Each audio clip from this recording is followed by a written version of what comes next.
Olá, bem-vindo, bem-vinda. Vamos falar agora sobre período de carência. Quando nós pensamos em financiamento, carência significa um prazo maior para começar a pagar o principal. Então existem algumas formas de carência. É uma prática muito utilizada em situações de crédito, de financiamento para empresas.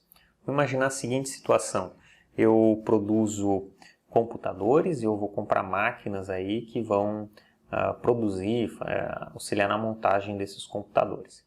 Até eu comprar a máquina chegar, eu fazer a instalação da máquina no meu parque fabril, isso vai levar algum tempo. Então, qual que é a lógica de existir uma carência para um financiamento para eu comprar essa máquina? É permitir que eu tenha esse tempo de utilizar o recurso do financiamento para comprar a máquina chegar até o meu parque fabril, fazer a instalação, eu começar a produzir e começar a obter algum tipo de receita e resultado para a aplicação dessa máquina, a produção gerada por essa máquina. E a partir da produção gerada por essa máquina, aí sim eu vou poder começar a pagar o meu financiamento. Então essa é a ideia de carência, tá? Por isso que é mais comum a gente ver carência em financiamento para empresas, alguma coisa relacionada a esse exemplo que eu dei. Então a carência é um período no qual o tomador só paga os juros de forma que o principal permanece constante, né? Essa é uma possibilidade. Nesse período em que eu estou fazendo a compra da máquina, a máquina vai chegar, eu estou instalando, estou começando a produzir, em vez de fazer amortizações, eu pago somente os juros e o meu saldo devedor ele vai permanecendo constante. Existem outras formas também, eu diria que talvez isso aqui seja mais comum. Em algumas situações também pode ocorrer a capitalização dos juros durante a carência, ou seja, o meu saldo devedor iria aumentando porque eu não vou pagar os juros ao longo do tempo, eu só vou começar a pagar após o período de carência. Então aqui nós temos um exemplo, um empréstimo de 1.000 pelo sistema de amortização francês ou Price, em 4 prestações, juros de 3% ao período, mas com o primeiro período aqui, o primeiro mês de carência. Aí ele pede para construir a planilha do empréstimo, eu já tenho isso aqui. Então o que acontece? No primeiro período aqui, como o enunciado está colocando, eu tenho carência. E nesse exemplo eu estou pagando somente os juros.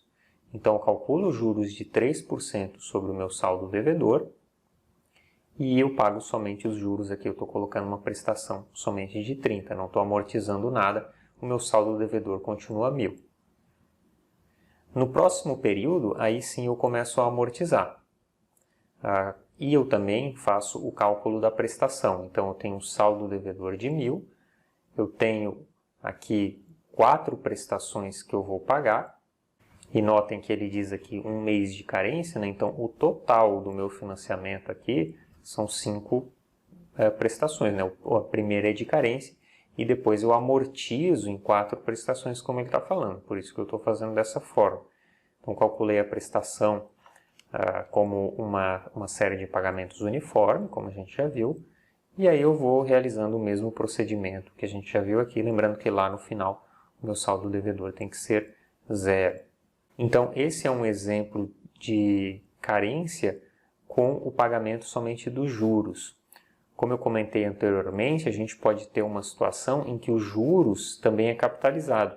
Aí o que eu teria aqui? A minha prestação seria 0, eu não vou pagar esses 30 de juros e o meu saldo devedor vai aumentar aqui no primeiro período para 1.030, porque eu não paguei esses 30 de juros. Então, quando eu começasse a amortizar essas 4 prestações, eu teria que calcular, achar as 4 prestações com um valor de P de 1.030 e não mais 1.000. Tá? Então isso seria a capitalização dos juros, seria feita dessa forma.